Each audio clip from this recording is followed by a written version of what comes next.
This is the Levels Podcast. I'm Justin Horo, joined by the Triple OG, Willie Mason. What's happening? OG, just the one episode now, moving forward for the next couple of weeks, breaking down the international games. Some really entertaining games on the weekend. Yeah. The scoreline I don't think fully reflected the effort that Samoans put in, but we were talking about on the way in, we do think there's levels still in this international game, that the gap still needs a bit of work. I think, we spoke about it. Usually when, Samoa and New Zealand go really well and Tonga, it's usually a World Cup campaign. Yep. It's a Four Nations. They need about 4 or 5 games. They need that continuity. They need those games to build some momentum. It's hard to go up against an Australian team in a one-off test. Like you're playing against the best, and Australia's used to coming into camp. New South Wales, Origin, they come in best of the best, and they just gel. That's what they're usually like, and you could see that probably on the weekend. They really blew Samoa off at the start, man, and they end up coming back a little bit, but their defence is too good, and it's hard to beat Australia in those sort of things. It's Payne Haas and Tino and Liam Martin. Like they had a great team. Everyone's trying to think they had a few injuries and everything like that. It's just next man up mentality for that Australian jersey, and credit to Samoa. They didn't give up. They didn't give in. They fought hard. But it's just there's levels, man. It was hard when you're playing against DC had a great game. They didn't even have a Cleary. They had Munster, Katoni Staggs, all these young bucks who have never played for Australia. Hamaso, played outstanding. When you play you get that first rep jersey, that first Australian jersey, you go all out. And, Samoa they put up a valiant fight, but it was just they needed to start off well. It's a really interesting point that you brought up, and I didn't think about it until you brought it up. When I was watching the game, I was like, there's still levels to this, and I know Samoa went really good in the World Cup last year, but you're right, they need 4 or 5 weeks. They need runs on the board because it's such an advantage for the Australian team, majority of them, of the Australian team that play Origin together, that go through a campaign, that know how to build into a series, but also how many players play in the grand final or in the prelims? Look at the Samoan team. Like most of them were out in the 8. Yeah, didn't even make the 8, so that's about 6 weeks. That's match fitness. They got blown off. They got blown off the park in the middle. Junior Paulo didn't make the 8. Palacia was in the Brisbane team, but he didn't play that many minutes. But he was still in there. The hooker didn't play that. Hasn't played that much NRL. About 3 games NRL. The other props, Lemuelu, Luciano. They didn't play any. They didn't play any finals, man. No finals. So that's a big deal. Like 6 weeks of not playing. These other guys, like you go from Cobbo grand final, Katoni Staggs are in grand final. Like Liam Martin, Isaiah Yeo, Cameron Murray doesn't matter. You got Cameron Murray. Tino didn't make. Payne Haas did it. Ben Hunt didn't. But they're all vets. Yeah. They're vets. They've been training so hard. They stay fit. They stay ready, and then they just come on and just they don't miss a beat. You got guys like DCE, and you got like Cam Munster and Benny Hunt, and then you got the quality of Teddy, and they just showed quality, man. I think your first point's super valid, and they need time to build into a campaign. Remember, Samoa got blown out by England. Yes, and everyone's thinking first game of the World Cup. But what did? They got better every single game. They eventually beat England 4 to 5 weeks later, and then were valiant against. It'll be interesting. So, how many games are they going to play? 3 games. So they 3 games. Is that including the final? New Zealand this week. Yeah. And then New Zealand play Australia, and whoever has the top 2 records go on to play in the final. Okay. So it's going to be hard. It will be I think hard. New Zealand should be in there. I think moving forward for sure. I know Benny Gardner is only new in his role, and Christian Wolff has been the Tongan coach for a while. For sure they have to have, there's, for instance, with Origin, there's camps. Yeah. Maybe at the start of the year where they get together with their emerging squads and have a weekend away together. It's gone are the days where it's just like you just put a Tongan team and Samoan team and just think, you're just going to get together. Yeah. It's serious now. The expectations are... The expectation is there. They come second in the World Cup. Tonga's always been they're a top 4 nation. So they've got to start building like Origin, like the Australian teams do. Australian teams don't really do that, but coming in for a camp, because playing, they don't have to. playing. I think they need to really start playing a one-off test around Origin. Start making that sort of a rep round. I think just to really grow the international game a little bit more. Even if you put Luai, who they missed, this Luai. Yeah, Jerome was a big omission. He was probably the biggest. Who else is missing? Not many that would really make that much of a difference. I think Luai was the king there. Swali, yeah. Who else? I'm trying to think of I think a real important player to emerge and find some consistency for him, who would be, if they could match Jerome Luai and Schuster, develops into the player that a lot of people think he is. If he was a ready-made six at club level and playing consistently with or lock, the potential that we've already seen, I'd love to see him play lock. Yeah, you know what I mean. And then you have Luai on that edge. He can play left edge, and then you got Crichton on that wherever. I think Crichton can play fullback. He can play wherever he wants to. Yep. Then you're talking, because you got Junior Paulo, you got all these other big boys that can play some really big minutes. So who would you put in the Australian side? Who do you think would make the Australian side from that Samoan team? For Toto and Crichton. Toto, Crichton, and Luai. I think Junior Paulo would find his way on the bench as well.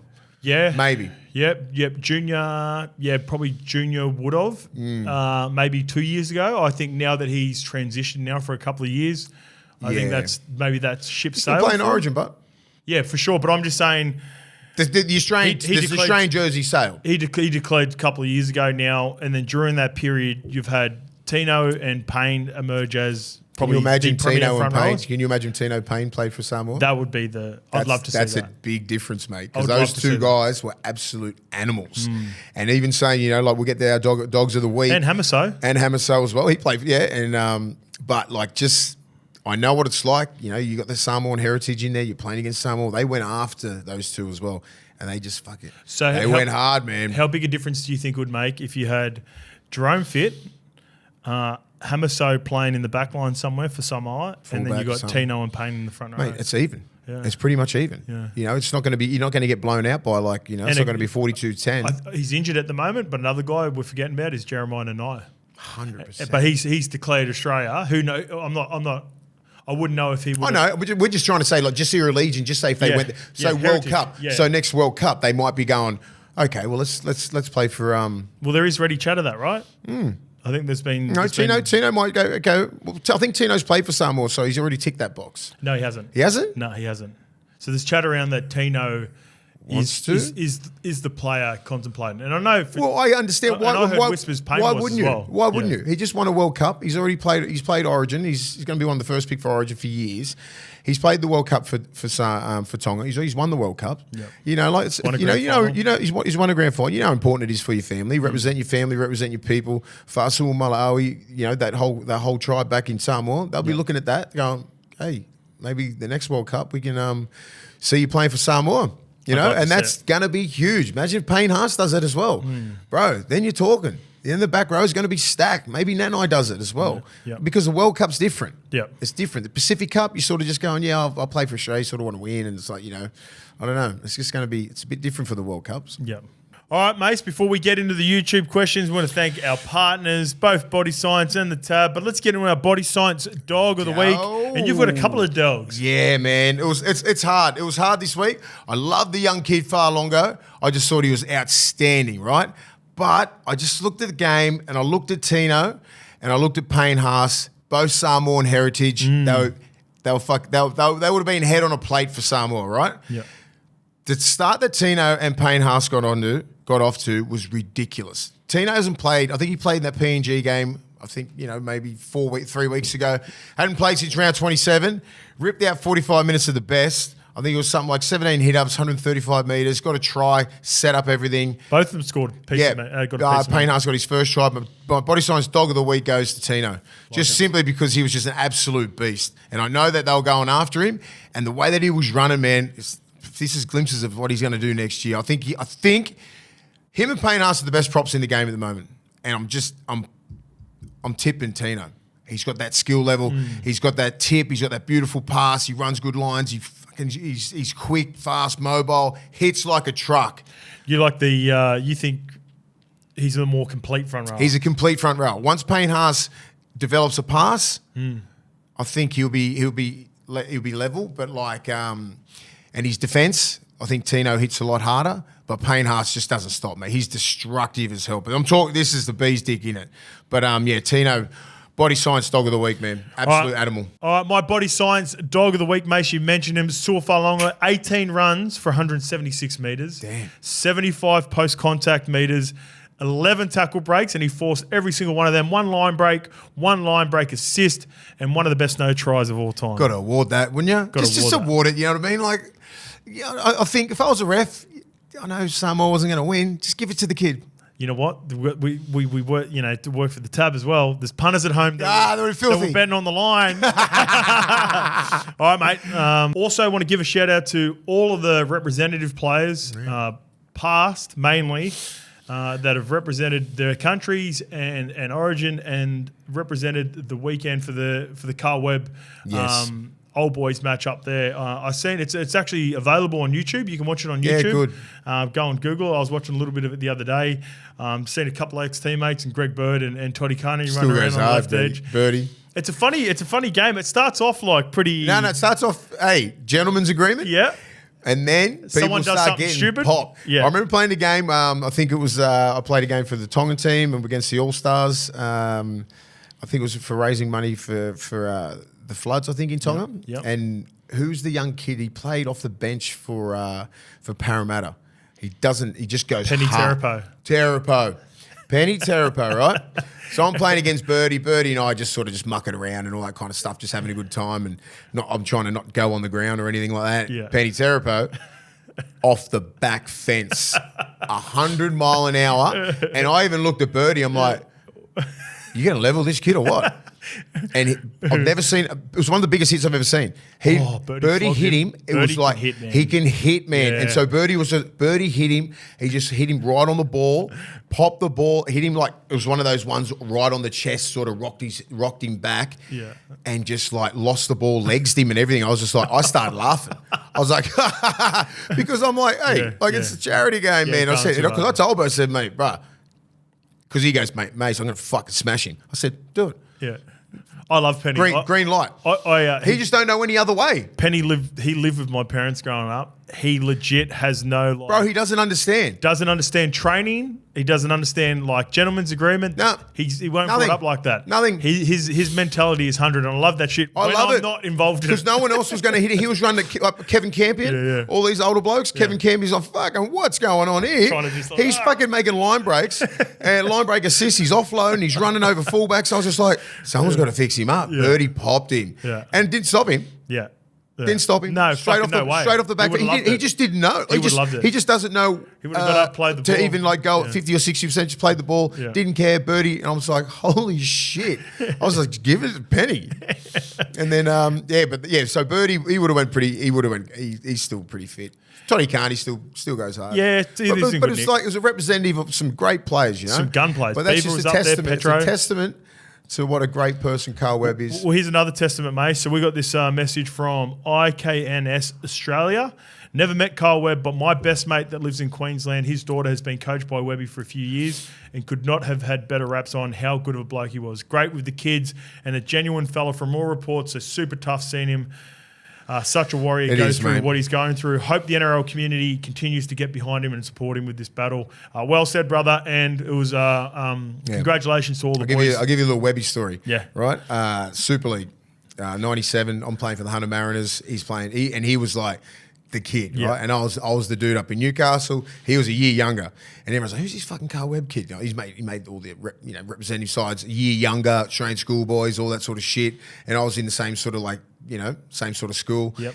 And then so we're like, fuck, who is he? Which one is it? Oh, it's that little fucking nugget. And he still owns the records in Brisbane for the most squats and bench. Okay, it's like 190, I've 190, 200. Talk about it. They've got it's a thing. No one can tell. I think it's 280 for squats. Yeah. Like power, like deadlifts. It's ridiculous. Anyway, so they kick off, right?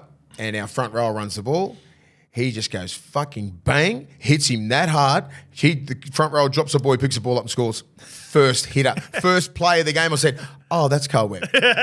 Fuck him. You know what I mean? It's just I was like, holy shit. And then we ended up playing Super League 17s together, and then we ended up coming through the same system and playing against each other in Origin. And the last time we played with each other was that Anzac Test. Yep. Right? And we were both roomies. Oh, fuck. Yeah, and I played in North Queensland with him in 2010, so we've got a really good relationship, mate. I love Big Charlie, mate. And it is devastating to see what's happening to him. Yep. And it reverberates through the whole of the NRL, mate. Everyone's just so shattered because, there's no cure for that disease. He's got young kids. He's got a young family, and it's just, it's great that everybody's, just trying to help, And the thing is, when things go really pear-shaped, as long as his family and everyone's looked after. And that's the beauty of rugby league. Yep, well said, mate.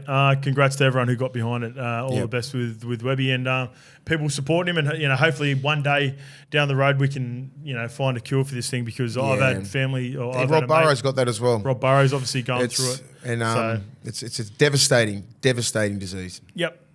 We also want to let everyone know that Mace is rocking the hoodie. I am rocking the hat. Go on to levelsnetwork.com.au to rock our collection. Shout out to the Hello Sports Boys rocking it on the latest episode. The boys getting behind us. We love those boys. And we love all you fans, subscribers. Mace. Where are we going? You said someone had... mate, I get pulled up. I think we went after we got it on, I think Saturday morning. After the run club. So I'm just pulled up and then some bloke sort of recognised me and he's wound his window down. I'm like, oh, fuck, He goes, Mace, Woodamoo, OG. And I'm like, yeah, man. He goes, fucking love the potty. I'm a subscriber. I'm like, oh, cool, man. I respect that. At the races, we went to the Everest. There's a lot of love for the Levels, man. It's really good. I think they enjoy our content, enjoy what we're talking about, and they support us. It's great. How was the Everest too? Did you win any cash or what? I did. I gambled responsibly. Of course. But I end up. What was it? The last Fangirl. Thing? So I was having a punt with Braith. Yep. And we put a little bit of a kitty in there. So Braith's got the mail. So Braith had the mail. Because I know you're not a punter, so so I rang up. You're always on the text. I rang a few things up. I rang a few, and they had some good ones. Yep. And we just had one last bet. We had a fair bit. And I'm like, so you got to think about it as well too, right? Load up on it. Yeah. And then we end up coming good. So you got think about it into Fangirl for the last couple of races. Yeah.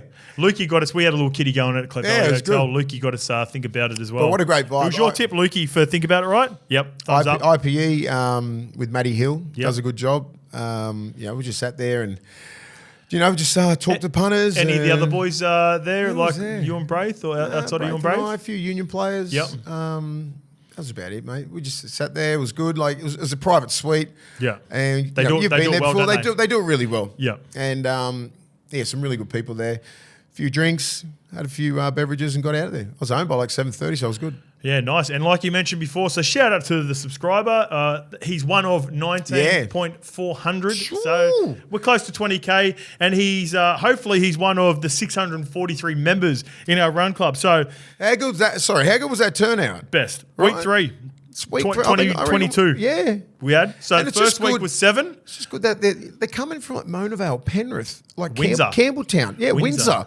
Windsor's far, man. And I'm just like, yeah. And some of the, as I said, like some of the lads, you can go hard with Mags, or you can go on with yourself, and or you can just walk with me. Yep. Like I said, it's not a sprint because we're going at it. You boys go at it. Like I'll run the first kilometres, and if people fall off, I'll come back and just walk with those guys. The big also, I think his name was Big Andrew, big Kiwi boy. Yep. He was he's about 55, 60, still going after it. Yeah, I'd love to see that. Yeah, I thought he was just come down and drop he's off from one Guildford. of his kids and that. Yeah, he's from Guildford, so he went after it. We just talk about footy the whole time. Like, so, it's hard to talk and run, you know what I mean? So if you want to back off and get some gold from the Mace, just drop back a bit, drop back a couple gears, and then we have a coffee and have a good chat, mate. It's great. It's a great vibe. We're on this week again, 6:30 at Centennial Park. We meet at Homestead Cafe near the stairs. Also, I reached out to the Alfred's boys because I know we have followers in Queensland, Gold Coast. Would love to set up a run club in New Zealand with someone that runs. But Willie Tonga might be able to do that. Ooh, yeah, in Brizzy. Yeah, does he get after it and he run? Loves him. He walks a lot, so he gets some different blokes up there who can go after it and run. You can walk. You can do whatever you want. Just find a little track there. Well, the boys for Alfred's, they run. They're pretty decent runners, so I'll give you a little pre-warning. If you go and have a trot with the boys in Alfred's are doing 10K, I believe. Just go follow them on social media. It's open to anyone, but I think you've got to have a pretty good base to be running with those guys as well. So go follow the Alfred's boys. And if you're in Gold Coast and you want to go for a trot and you got 10K in you think you can run 10K, go and hit the boys up. Follow them on Instagram, and then they'll give you. They update on their socials when they're running and where they meet. So there's a little group first. Some of those people up in Queensland and Brizzy and Gold Coast that can't come to our run club. We'll try and get up there, but during the year, won't we? For sure. I'd love to do something with them. Yeah, maybe the Gold Coast Marathon that we'll get to. What were you going to say, Lukey? Melbourne next week. Oh, yeah, we'll be in Melbourne next week. Right, might get after on Friday Arvo or something. We're going down for the Friday Arvo? No, let's do, because we get Friday Arvo, let's do Saturday morning, again before the race. Yeah, okay, yeah, sweet. We'll go around that beautiful little lake or whatever they got there. Well, if you're a follower from down in Melbourne, let us know the best 5K. I know where it is. I'll speak to Pico. All right, done. We also got this one from Boog. First of all, guys, congrats on your massive year. My question for the next potty, in the NFL during the off-season, the players would have like mini camp type summits where all the best get together to teach each other how to be the best tight end, for example. There's tight end university in the game, for example. Do NRL players do that? Some or similar, or would it even be allowed to happen? Yeah, we've talked about it. I love the idea, and I think there is a space there for it. Because honestly, like, you know, being in the coaching world now, there's a lot of information that these kids get, right? But sometimes I just don't think it's enough, especially if you're a young 18, 19-year-old. As I said, like what you get taught in the NRL is the basic curriculum, just like you're in school. Yep. It's the same sort of thing, right? If you want to get better, you want to get smarter, and you're in school, what do? You study, you do extras, you do all this sort of stuff. So I don't think it's enough. It's not enough information and work that you get done, even if you're part-time or even if you're full-time. So there's something like that should be. I think I'm thinking about doing stuff like that. Yep. Just to get the front rows, or if just younger kids. Not if first graders want to do it, they can do it, right? Ideally, you always got to have some representation. Yes, of first of course, it'd be great because, like, you know, a lot of these, a lot of the NRL players that they do just the basic stuff. Yeah. Right, and then they're done.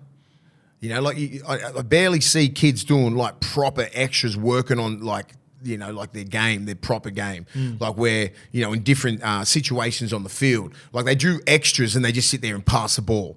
That's not extras. It's very hard for rugby league players to do extras without having someone else come down too. Yeah, you've got to do it. You've got to do it after training because you're on the clock with the trainers. If you're a basketball player, you can go get shots up by yourself and work on your game. But rugby league, we probably need and it's interaction. Aggressive. You know what I mean? Like you got to train and you got to like do the drills at, you know, flat out. You know, like you got to have about 6 or 7 blokes, and just especially for the middles, right? There's a lot of moves that you can do within the game that you should be practicing all the time. But because obviously they have long days sometimes and everything like that, and they just want to get off the field. And when I see them do extras, it ain't the extras that's going to help you be a better player. Yep. They're just doing like catching it from the 9 and all that kind of stuff. It's very basic. Doing it for the sake. So I'm just thinking, like, you know, like just say even if you had like all the front rowers and just, you know, like isolating B and C and like what plays you can put on, you know, like running block plays, the exact line, because you don't really get to break it down like that at training. Like walkthroughs, you know, like understanding, like starting at B, getting over to C, lead guy starts outside C, going back in, just quickly, person out the back. This is perfect, Mace. This is a message. This is one of the questions from Monkey Magic. Hey, man, love Mason and Justin Horo. Your opinions and your takes on the game are great to listen to. Really like the way you represent yourself. Good bloke. Man crush on Willie. What's the ABC when you talk footy, attack and defence? Love the potty and watch it every episode like religion. Tuesdays and Thursdays locked in, and we'll come for a run, half run. Perfect with Mace. When life's not so hectic, keep up the good work. So Mace, ABCs. All right. So you just say you're in the middle of the field, right? Yep. Play the ball there, A and B. Let's use these. So let's just say this is a play the ball. Oh, can you see that? It doesn't matter. No. Just say you got in the middle of the field, 5-5 split. Yep. 2 markers. The guy who's the tightest is the A, and then the B, and then the C. And then the other side, A, B, and C. And you can manipulate those guys so good with how wide you want the ball. Yep. Because a lot of the time, they all jam in together. So if you're a guy like Tino, right, or a Payne Haas, Fanua Blake, you know what I mean? They catch the ball at B and they skipping over to C straight away. So guess who's outside C? A back rower. Yeah. So that's where most of the stuff, that's where most of the plays are. So if you're a back rower, you're starting on the outside of four, would you call it 4-man, right? Yep. You're ABC and then a 4-man, right? Yep. So you want to catch it like B, get to C, and try and get the 4-man to turn in, and then you go out the back. If the 4-man turns out, then you hit the front guy. Quick play the but ball. Yeah, so ABC very and defensively, they need to be on point. Yep. You can't be in each other's pockets. You got to always look up where the hell is the ball runner, because he might not have inside support, right? Yep. So if he's by himself, you can just rush him and get two, like A needs to get him, B needs to get him, and it's just like you can just bash the dude. But if he has inside support, like Teddy, A needs to check Teddy, and so does the marker. So usually you probably just show in, like Isaiah Yeo gets it all the time. Yep. He always gets a little show on the inside to hold the markers up, then he'll skip to C. And then the 4-man doesn't usually want to get involved in that because he's got to look after all those other guys out the back, because if he gets to a 4-man, the lead runner, which is usually another prop, right? Yep. And then someone out the back, like a Cleary, and then another back rower, and then a fullback out the back. Yeah. So they're the little shapes, yeah. So the ABC. If you can identify that stuff and manipulate the ruck, you can make a lot of joy. And Penrith do it the best. Yep. And just say if you're a Leota, he's looking at A and B just to jam in between it. Yep. Spaces, not faces. Yep. You know, like you don't want to run it. You don't, as a ball runner, you don't want to get caught by markers. Yep. So you want to start near the markers and then just go out, and you're trying to get in between B and C, because then you've got those runners coming on the outside. So to summarise just quickly, A, B, so just say if this is the play of the ball, if you're on the right, you're the right A, which is the first defender closest to the markers, and then if you're on the left, you'll be A left. So A, B, C as you go out. And then you get the 4-man, the centre, halfback, winger, and that's how it works. All right, this one's from Darcy Wellborn. Question for Big Willie. 2004, the Australian test against the Tomahawks. Not a knock on the US performance, as they were up 18-0 in the first 35. Oh, fuck, I remember that game. But how hungover were you blokes? We were singing the national anthem for the fucking Yanks. That's how hungover we were. Any funny stories from that game if Philly loved the content? Not funny for me, because I did a Liz Frank and I was out for 10 months, which was fucked. But we... was that to do with the pitches over there? Yeah. They didn't tell us to wear like pretty much joggers. We had studs on, so my foot got caught and all that kind of stuff. Anyway, it was a great concept. We didn't really have to play the game. So Bobcat got injured. He was out for 3 months. Ogre was injured 3 months. I was out for 10 months. So I fucked our 2005 campaign right up for that one exhibition game. You're never going to crack rugby league in America anyway. So we just won the Four Nations. Yep. Like we went on a 2-day bender. Next minute we're on a flight all the way to New York. We have fuck all sleep, and then we're playing the next day. Did you play in New York? Was it that game? Played in Philly. So we stayed in New York. Yeah, it was amazing. So we're getting pumped, right? You would have had a few. We're still half pissed. We're still half pissed playing the game. Clint Newton's playing. They had this fucking linebacker. Clint Newton was playing for Tomahawks. Yeah. Matty Peterson. Matty Peterson. Yeah. The young kid played for Parramatta. Who's the kid? Young Polynesian brother. Joseph Paulo? Joseph Paulo played, I think. So I think some of those guys. Yeah. Anyway, so we're just sitting out there just trying to... Because they told us before, like, don't fucking wipe the floor with them, right? Yeah. So we're like, okay, sweet. We just go out there and they end up getting a bit of a start. We're like, yeah, whatever, who cares? Fucking half time, Wayne's like, Willie, fucking ripped into me. Yeah. You fucking got to do this and that. What are you doing? Kevy Walters was losing his shit. Yeah. You're getting done by these blokes. Willie, start leading the fucking way. Blah, blah, blah, blah. And I'm just like, oh, okay, I'll just turn it on. Fucking bang. Line breaks, fucking offloads, this and that, like just setting tries up, blah, blah, blah. And then we end up coming back and winning. Yeah. So there was one guy, he was a linebacker, right, could hit like a truck. Yeah. And I'm like, I'm not running into this bloke. I don't give a shit. He was hunting for me, you know? He was some NFL convert. College fucking player. Yeah. And then who's my brick wall? Fucking Ogre. Yeah. I said, run at that. I said to Ogre, don't run at him. Yeah. He can fucking hit. I can see it because in the first half he was popping blokes. Petro was playing. I'm like, said he can hit Ogre. Fuck, your team was still stacked. Yeah, fucking stacked it. Yeah. Ogre don't give a fuck. Yes, watch this. And when he ran, Ogre, he popped Ogre, boom, like that. And I said, I fucking told you, don't run near him. Footwork. Fuck, you got Ogre. But didn't put him on his back, but just enough. He got him. Yeah. Oh, he's like, fucking pussy. You know what he's like? Fuck him. Yeah. Kept going at him. I was like, yeah, okay, sweet. So anyway, this is how I did my foot, right? So I'm at, I'll get it from lock. Yep. Right? Break from lock. Guess who's chasing me? Linebacker. Fuck. So I went boom, boom. Anyway, bang, palmed him off. And then I did, because it was AstroTurf, you just fucking skin coming off here. I wanted to just put it down one hand, not dive. Yeah. It was my fault. Yeah. And then I ended up getting caught up and bang, someone got landed on my ankle, scored the winning try. And then we ended up, and then I was like, my ankle's fucking, whatever. Kept playing a little bit. I said, come off. And then like Tony Ayoub, he's testing it out and everything like that. He goes, fuck, I hope it's not that. This is one of the worst foot injuries you can have. Yeah. And it was Liz Frank. Yeah. End up going, end up getting a boot, all this sort of shit in 2004. So we had like 4 days in New York. Yeah. Still in the boot. Yeah. 4 days in Vegas. Still in the boot. So that would have helped with the recovery was like too. that because I knew I was going back and I was going to get an op. Yeah. It was ruptured and I was just like, so mate, Vegas was off its head. I think I remember one time we come home and like Mark O'Mealy's he's in fights nearly with these Cherokee Indians. Fucking proper Cherokee Indians in the MGM Grand were staying. And these blokes were going to kill him. So Wayne's sending blokes to bed. Yeah. Get out of here, big fella. Going to sleep it off, come back down. Minnie and I, we went to some joint and this was the hangover before the hangover. Yeah. Right? We went out on the Sunday and we come home Tuesday and we didn't know what the fuck happened. And then you see these blokes, they were from Sydney. Yeah. And we sort of snapped out of it and they're like, you guys good? Well, who the fuck are you blokes? Yeah. You know what I mean? We've been hanging with you for 2 days. We've been to Dre's, we've been here, we've been this. I'm like, we don't remember shit. Minnie's fucking waking up next to me and I'm just like, we're in a nightclub. Yeah. And we're like, oh, holy shit. Anyway, I ran into the blokes at Ravisi's. They go, do you remember me? I'm like, no. He goes, we're in Vegas with you. I'm like, when did you run into them? About 2006. Yeah. He goes, this is when Ravisi's going off. He goes, do you remember what I said? No. He goes, I was in Vegas with you. I'm like, shut the fuck up. I said, you leave that shit, whatever happens. Vegas, stay in Vegas. He goes, didn't happen. He goes, I haven't mentioned anything. I said, it was a fucking good time. But yeah, that was a great trip. It was a great trip. Only it just sucked because I got injured.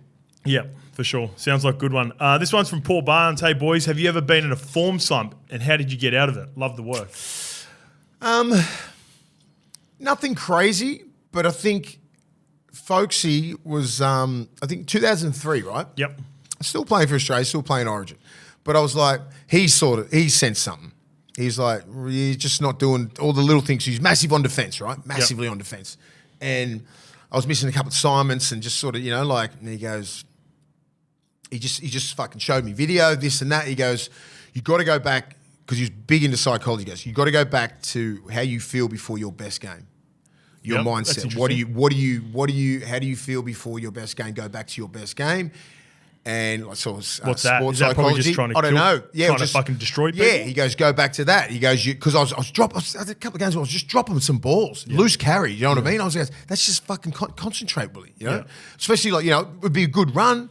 And then just fucking, like that test you see the other day, in 2003 it was. Yeah. Remember? I got through the line, bang. Just loose carry. So I'm like, okay, that's just little 1%ers where you just need attention to detail. Attention to detail, right? Just fucking loose carry and all that kind of stuff, just running free. Ball out here, people just hitting it. I'm like, fuck, you guys concentrate. Just go back to the basics. He was really good, to show me some video. Runs and everything really well, really good. Defense was good. He goes, but just fucking making mistakes. He goes, you don't usually make that many mistakes. Go back to your best game, go back to what your mindset's like, and then go from there. Yep. And then just really peeled it back like that, and then just fucking went from there to there. Yeah. It was just really basic. It was really basic. It's just taking your mind back to your best game, and then just trying to replicate that into your preparation, because it's all about preparation, folksy. Your prep, what your prep's like, what your food's like, what your sleep's like, what the week's like, this. Then just put that in order for the 2 or 3 weeks, and just got back into form. Yep. And when I say form slump, it wasn't form slump. It was just really shit fucking attention to detail things. I feel like this is probably a better question for me because I was dropped in and out of teams. So I sort of put this. I was still interested to see if you ever had moments like whether it was like international whatever that you had. But I got dropped a number of times, and I guess the biggest thing for me was playing. I always felt like whenever I got dropped, or at the time, and now in reflection, whenever I had form slumps or I dropped off is when I thought I was going better than what I was. Okay. So it was always like a battle for me to stay in. When I had the mentality like I needed to work I was an underdog to get in the team. Whenever I got comfortable and thought, all right, I'm traveling now, good. I always had a form dip. So now when I look back on it, I guess the biggest thing for me is I always just needed little reminders just because I wasn't super talented enough to always maintain my position. And whenever I went back, I always just try to be super positive. So I played a lot of reserve grade. I started off obviously a late bloomer, but I went back and got dropped at Parramatta and Manly during my career. And I was always like, whenever I went back there, because I remember when I was playing reserve grade coming through, you'd get a mixed bag of players that would come back. Some would be filthy that they're playing there, and the other guys would always be like, got some hungry guys, you got some blokes who pissed off. Yeah, and so I always try to make sure, I always resonated with those guys for sure. They come back and were like, had a real positive attitude, wanted to rip in. So that was the biggest thing. Whenever I was in a form slump, I'd go back, shit, I've got to check myself here. Yeah. I'm not as good as I thought I was. I need to keep doing the 1%ers and then simplify my game. See, with Folksy, he wouldn't say anything. Yeah. Right? So if he's not saying anything to you, you're going good. Okay. Right? Yep. So just say before games, just say with the amount of information I got later in my career from coaches, I was like, I sort of would have rather Folksy.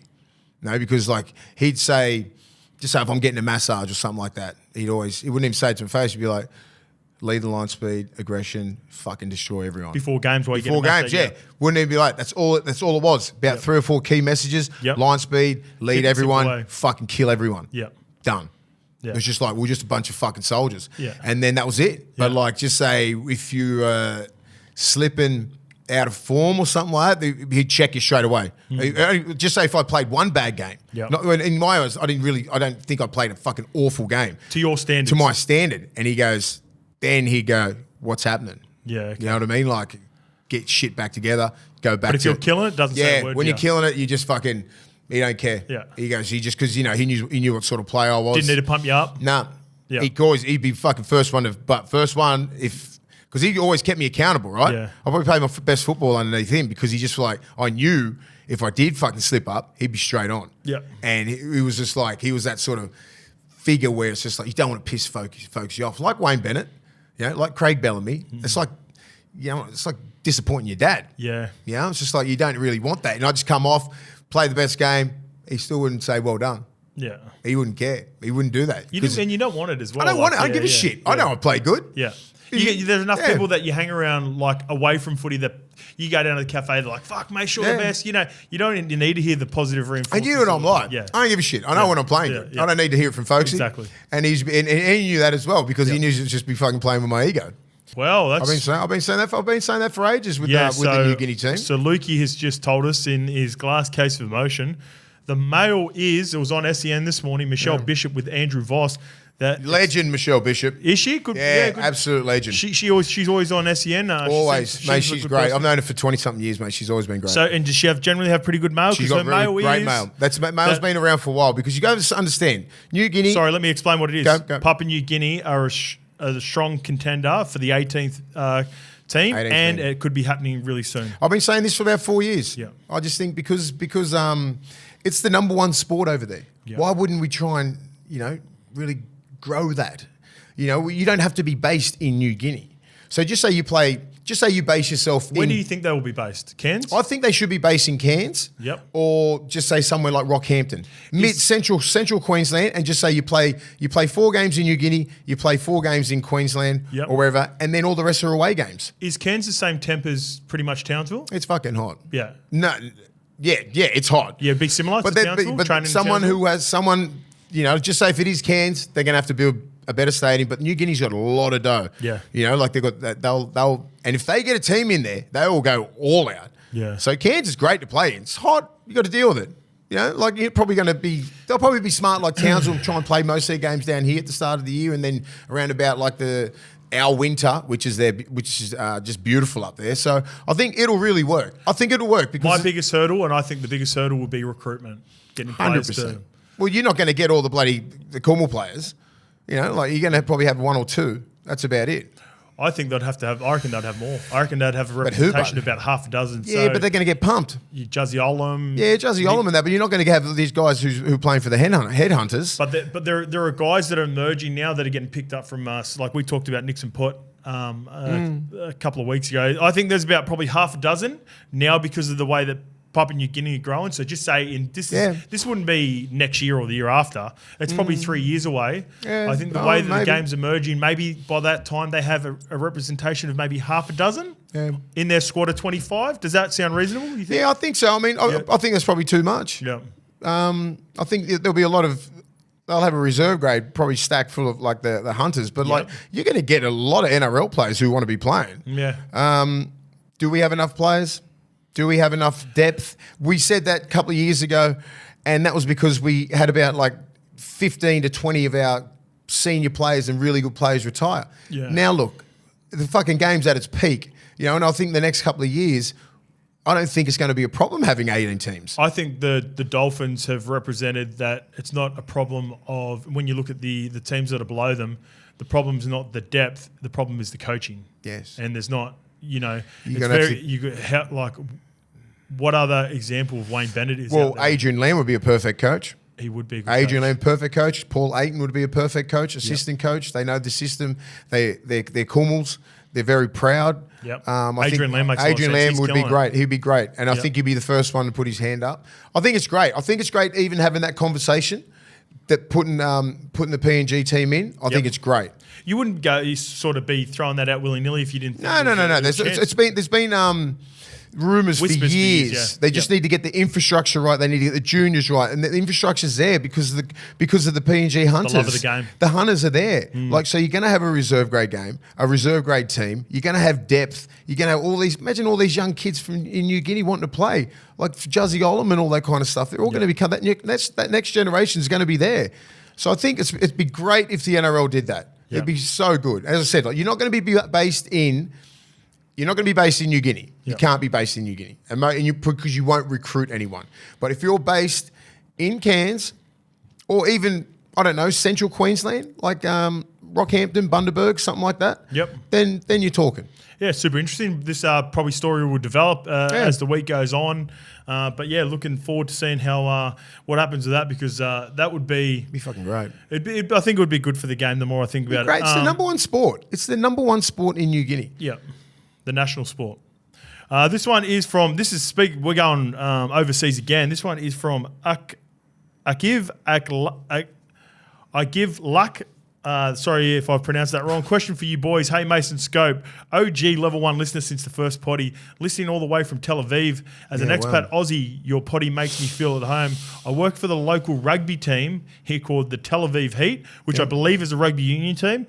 As the head of digital marketing and content, we compete in the European Super Cup for a country where rugby is very new on a professional level. As content creators like yourselves, how would you best go about promoting a new team via content to an area or country where people may never have heard of your game? So I'll go quickly on this one, Mace. First of all, I want to have a quick look at your website. Website's top shelf. And I guess it's just keep reaching out to content creators in countries that the game's popular. So, whether it's the Super League, whether it's us, building profile, trying to get representation of rugby union players or rugby league players that are household names, if you can somehow pull them over there, like you have in messaging us and getting the word out. I know there are a lot of, whether it be countries that aren't familiar with rugby or rugby league that are trying to build the games, and I think it's great.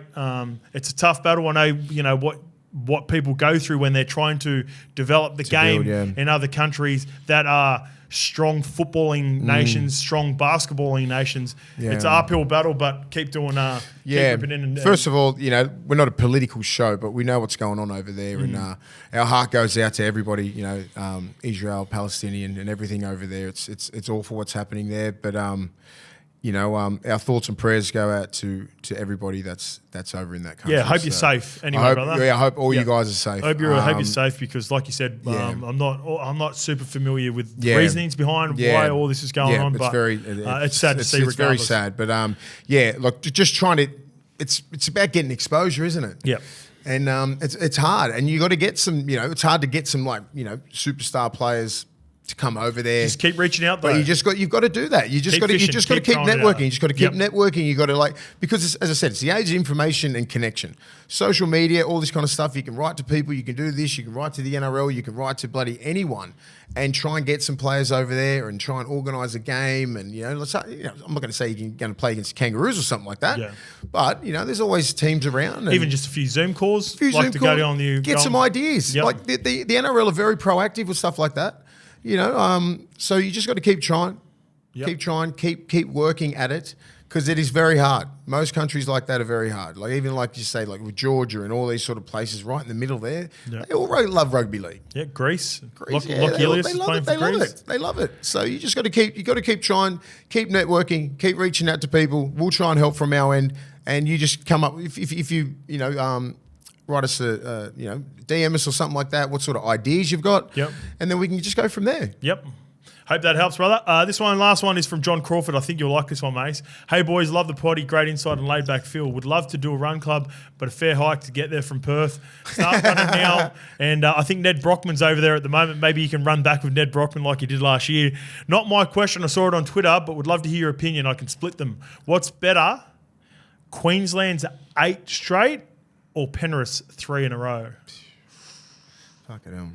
I think Origin is the pinnacle of the game, and I just can't go past that. Yeah. I can't go past it. Like, I played in bloody 6 of those games, 6 of those series, and they were unbeatable. Yeah. And we had a fair side. I mean, they had a better side, but we had a fair side. But just to beat us like that for 8 in a row, it is very hard because, let me go back to Penrith.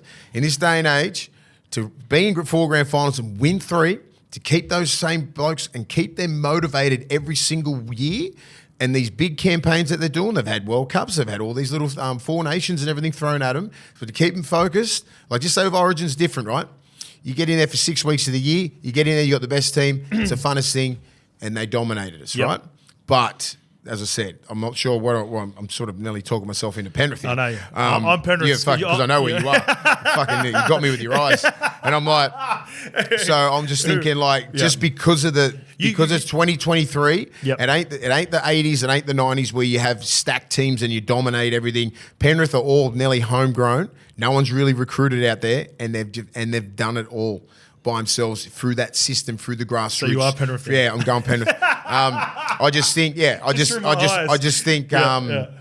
it's just such a monumental effort from the coaching to the CEOs and everything like that. I was with Brian Fletcher at a function the other week, and he was just saying how they do the grassroots and recruitment and everything like that. 10 years. It's unbelievable what they're doing. As I said, Origin, you're playing with the best of the best. Queensland at that time had the greatest team of all time.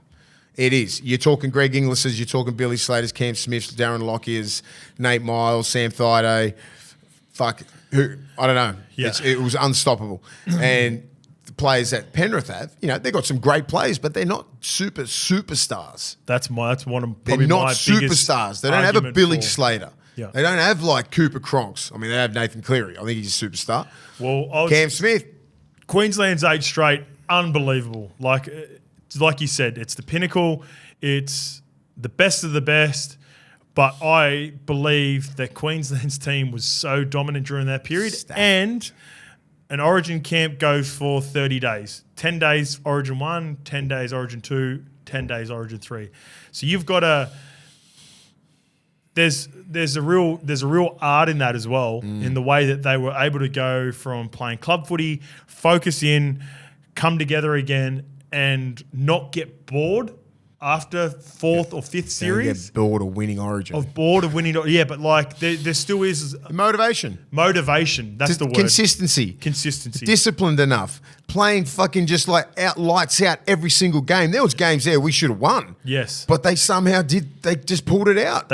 Which is a great feat, and 100% this is why it's such a good question. But for Penrith to do it 3 years in a row. 4 grand finals in a row. Let's just not sleep on that. 4 grand finals, yep. They won 3. But the 3-peat during that period. Yeah.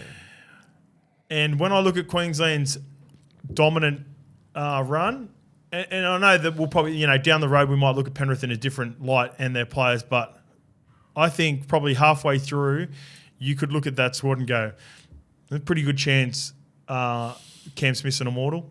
There's a pretty good chance JT's an immortal. They are immortals. And there's a pretty good conversation for Lockyer, both Billy, GI, Lockyer, and Cooper Cronk, depending on how you feel. Easily Hall of Famers.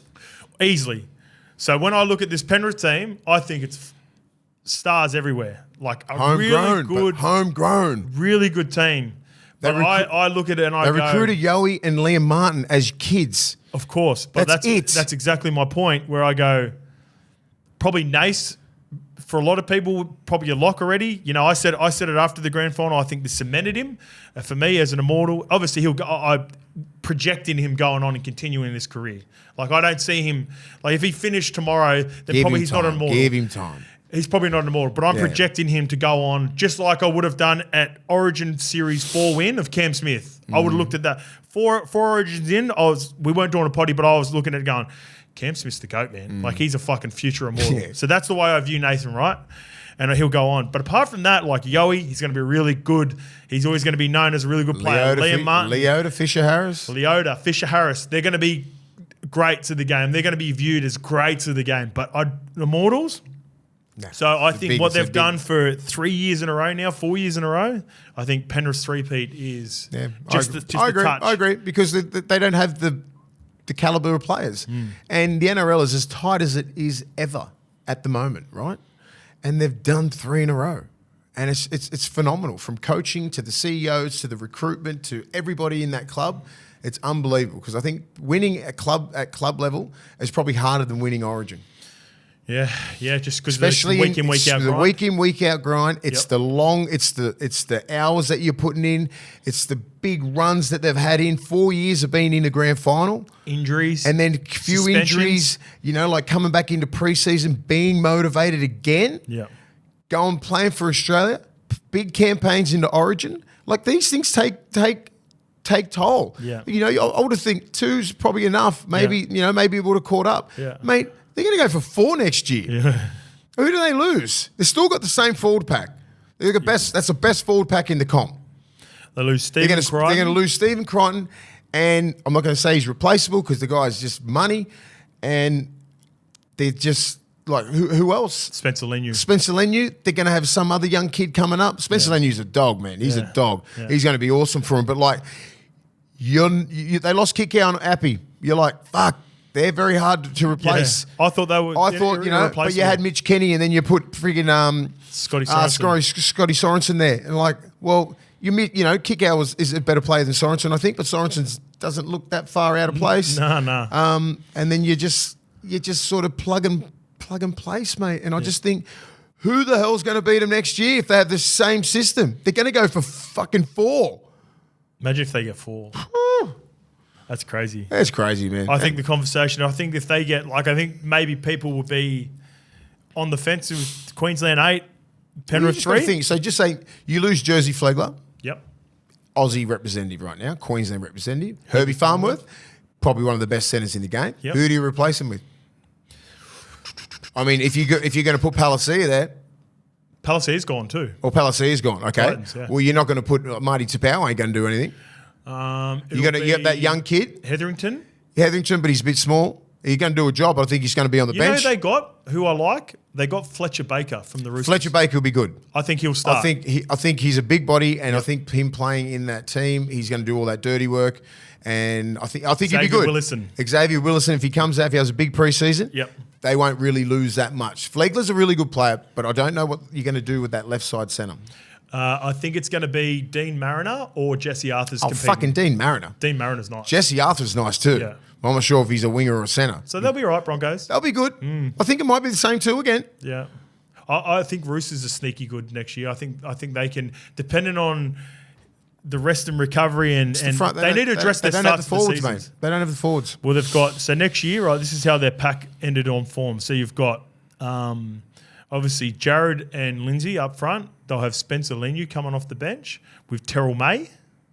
And they developed that Siwa Wong on one edge with Nat Butcher and Egan Butcher on the bench as well. Yeah, that's a pretty good pack. Still good. But it's not, I just don't think it's well balanced. They could potentially have Dom Young and Joseph Swiley. It's not well balanced. It's not a well balanced pack. You know, like Lindsay Collins needs to take the reign from Hargraves. And Hargraves going to be 35 next year. We didn't even mention Radley. Bruh, he's 35 next year, Hargraves. In a perfect world, someone for the Roosters, if you're a Roosters fan, you want someone to emerge from that pack and beat Jared out. So he's the vet coming off the bench that can still makes him. He makes a an impact, big noise. Is he suspended for the first fucking 6 games when he's back playing? But ideally, you'd like if Spencer or Terrell May develop over the off season and go fuck this. Me and you, Lindsay. With Jared coming off the bench, you take Hargraves out of that team, and Victor Radley's had to really adjust his game and not be as aggressive. There's no fear factor in that pack. Before, when Hargraves is going at it, Spencer Liney's going to give you fear off the bench. But he ain't, defensively, he's not a fucking whacker like a Victor Radley. Victor Radley's had to really adjust his game because, you know, his best ability is availability, and he gets suspended about 4 or 5 weeks a year. Hargraves is the same. But you could say that with a lot of top teams, take their best 2 fucking. Yeah, I know, but like they're those 2. Yeah. Like they need those 2 to be playing at least 22 games. I agree. Like, let's not get suspended. Get those guys playing week in, week out. Then all the rest of them can just fit around, right? The Egan Butchers are good. They're fucking great. They're great young kids, but they're not big bodies. I love Egan Butcher. Lindsay Collins needs to fucking take that shit. He's in the top 17. He's in the Australian team. Fucking act accordingly. When you put that jersey on and play like you fucking do every single week when you play for Queensland. Be about it. He got Player of the Year for him. I know, but I know he can be better. Yeah. That's the thing. You want him to push him even harder. His ceiling's fucking high, and he's representing at the highest level, and I don't even think he's really nowhere near his potential. Yeah, that's cool.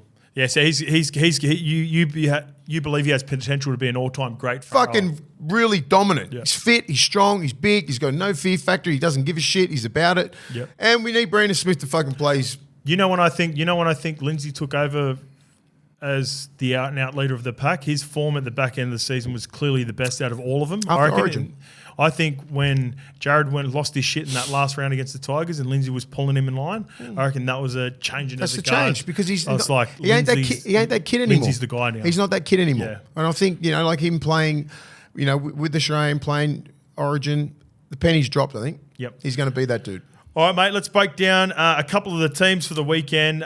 We have New Zealand versus Samoa. They go back-to-back after competing hard against the Aussies. But for the Kiwis, this is how they line up. Chance Nickel-Klogstad, Ronaldo Mulitalo, Matty Timokor, Joseph Manu in the centres. Apparently, Madge said they're going to swap a little bit, Nickel-Klogstad and Joseph Manu.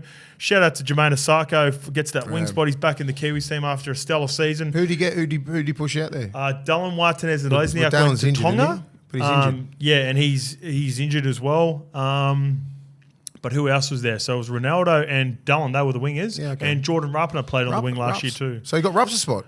I'm not too sure if there's injuries that coincided with that. Maybe Raps had a... He had a long season. He's getting older now too. He's getting a bit old. Dylan Brown and Jerome Hughes in the halves. Fisher Harris skipper. I think this nice. I think this is his first time skipper in the country with his partner for the Panthers, Moses Leota. Whaamanu Brown at 9. Isaiah Papali and Britton Nikora in the back row. Joseph Tarpany at lock. The old boy Fozzie, he's still getting around on the bench. Love it. With Nelson Asafa Solomona, Griffin Neame, and Leo Thompson. Not sure about Whaamanu Brown at 9.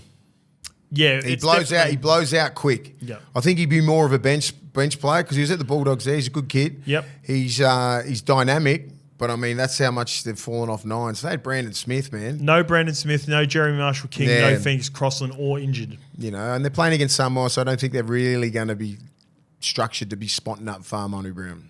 So like you could get at him. He played for Samoa in the World Cup last year. Yeah, I know, but if you're playing against Australia, they'll be getting at him all the time. Yeah. He's good with the ball, good left foot, good kid. He's got some skill, but he's not a natural 9. All right, the Samoan team, Whaolonga. Oh, my fucking God. We'll get to him. Let me get through the teams. Murray Taulagi and Brighton Toto back on the wings. Isaac Tungor, Marion Seve, Stephen Crichton back at 6. We'll have a chat and see how you viewed him. Dijon Arce, Stefano Uto Ikamano, Gordon Chan Kamtong, Junior Bolo, captain, Luciano Leilua and Connolly Lemuelu still in the back row with Keenan Palacia at lock. Spencer Leniu, Terrell May, Hylam Lukey and Justin Matamua makes a fucking good team, man. It's still a good team, eh? Yeah, man. Let's just get onto that far longer, kiddo. He's a gun. Bro, like, he fucking killed Australia. He's played 45 minutes of NRL, and he comes out and does that. He got a try disallowed, which was ridiculous. It's one of the best. It was a no try. Fuck it. Was a knock on. Give it to him. Yeah. Just give it to him. Yeah, sometimes, Samoa's not going to win this, just give it to the kid. It was the best no try. Oh, my God. But, like, just like they're putting bombs up. He's jumping over, like, Katoni Staggs and, all these other bigger bodies, and he's making line breaks. He's fucking Pappenhausen is under the pump there because he's that kid. I tell you what, like, since Billy Slater's been at Melbourne, the line of fullbacks that have come through during his tutelage, because he coaches there now. Yeah. People have got to remember he still does a couple of days a week with Melbourne Storm, and I just think his knowledge of the game, his eye and maybe he's part of the recruitment. Body positioning, his positional play. Like, Farlongo's never out of position. 100%. Neither's Pap. That was one thing I noticed. He's never out of position. Whenever they kick, he's fucking on it straight away. That's the other thing. So positioning for all those guys has always been, whether they've been fullbacks before they've gone there. Good luck. Yeah. So attention to detail has been perfect, and how aggressive they are at taking on the ball. And when Bill was playing, good luck trying to find the ground. Yeah. Because he's going to get it every time. So he anticipates everything. They must do so much video on where they kick it, what position you should be in. Yep. He's getting everything on the full. Balls aren't bouncing. And he's attacking it. So he's getting the ball and he's attacking the line. His mindset. He's not fucking catching the ball and then stepping around trying to think. He's just going, taking the meters, a little bit of footwork, see what happens. Spinning out of tackles, very well balanced. Fucking seems, mate, he's got it all. He's got it all. Melbourne got another. I don't know what it is. I mean, we're trying to compare him to Milf back in 2012. Yep. I think he's better. Fuck. I think he's better. I think you're right. I think he's got more skill. I think he's quicker. Fuck, he's a gun. Yeah, he's super entertaining. I will say, really good kid too. I'd imagine he is. Yeah. Like Melbourne. No dickhead policy down there. Fuck. The one thing that stood out is like, you're playing against Australia here. I could understand if he went into his shell. He's like Billy. No. Like, whenever I used to watch Billy play, if there was a ball in for another team that's 50-50, it's not 50-50. It's 100-0. Yeah. Billy wants the ball. Whenever the ball was up in the air, he's sprinting to get to it, and you can tell he's super aggressive. And that's team first mentality. And communicating. That's team first mentality, and that's looking after your middles, and that's looking after everybody. Because if he gets to the ball first and he's on the full, he takes those 10 metres, takes 10 metres off the middles, they can get back in good shape, all that kind of stuff. That's thinking about the team. That's just not catching the ball, fucking around, trying to find a little bit of space, and then just get, he's not allowing those guys to come up, get under hooks and try and drag him back. He's finding space. Space is not faces, and he's going for it. And he's usually getting quick play the balls. He's a little bit of an offload here and there. Like, that was one of the best debut performances in international rugby. For Samoa against Australia. And Australia were on. Yeah. They were not fucking around, man. It was a fucking sick team. They weren't fucking around. Like, you have to look at Tino and Payne Haas, man. They went at it. They were trying to give it to him. Yeah, too. they were trying. They were sending 10 down to him. Yeah. 10. Minimum 10. Yeah. They had all the field position, Australia. They had nothing. They had no field position. That's why Toto and that couldn't even get out of, like, they did Penrith. They did a Penrith on Toto. Now he knows how it feels. You could tell they had it clear, like Toto was a head on a plate for sure. Yeah. Anytime Toto got the ball, though, they knew that he was and Nath would have known this as well. Like, I know he didn't play, but it's the mindset of Zayoe, all those sorts of guys. Most of those left foot kicks. They're all commuting. Left foot kicks. And it was just like, his cage kicks were great. Yeah. Cage kicks, people, was just like, when you come, he's probably about like 40, 50 out, is the kick. They've got a 10 by 10 metre radius. So 10 metres out. And you try and get it right there. It would have been nice for Munster to feel like he was on the front foot for a while. Munster played well. He hasn't been on the front foot like he's been at Melbourne. For Melbourne, the last 3-4 games, they just... And he's starting to get a little bit of criticism. Yep. You don't bag legends, but he'll come back and he'll carve you up. Yeah, so he would have enjoyed that. New Zealand versus Samoa. Our friends at the tab have New Zealand $1.15 favourites. Samoa are $5.50. The line is 15.5. Can you envision... I can envision it. The Samoan team, Samoa, keeping it close. Yeah. 100%. Look at that forward pack. And they've got that one game under their belt. They know what... They come out... They weren't up to scratch. Yeah. They got blown off the park by an Australian team. Now they know what level to get at. I agree. I think they'll be better. They'll be better for. They'll be better for it. Let's not get. And I don't think New Zealand have the strike power. Yeah, I don't think to dominate. As I said, like the 9, like Farmanu Brown, he's a decent player, but he should be on the bench, right? In a perfect world, and he'd be a great 14. He's not a starter. Yep. So I just think his service from dummy half will be a little bit off, and the timing. He's got to play basic football. Fisher Harris and Leota will be after it, but hey, this is when it gets tribal. You know, you think fucking Junior Paulo's going to stand back? He's going to go after it. Who's the other prop for Samoa? Who is it? It's Tui Kamanu. Stefano. I want him to play a lot better. Yep. I need him. I thought he was good. He's an Origin player, mate. Yep. And he didn't really make a dent. He needs to be really coming after Junior Paulo. Junior Paulo set the standard, and then the young kid Stefano just fucking run hard as you can. He's got next. Because he's played Origin, right? So that's the standard that I want to see him play it. Like he can go at Fisher Harris and like Leota. The Joey Tapane. Yeah. That lock. That's pretty good. It's not bad. What's halves? What do you thought of the halves against Samoan halves? Samoan halves, yeah. To Stephen Crichton. Kicked well. Yeah. The 7 kicked well. He did a lot of kick. Dejan Arce? Arce's the Warriors kid?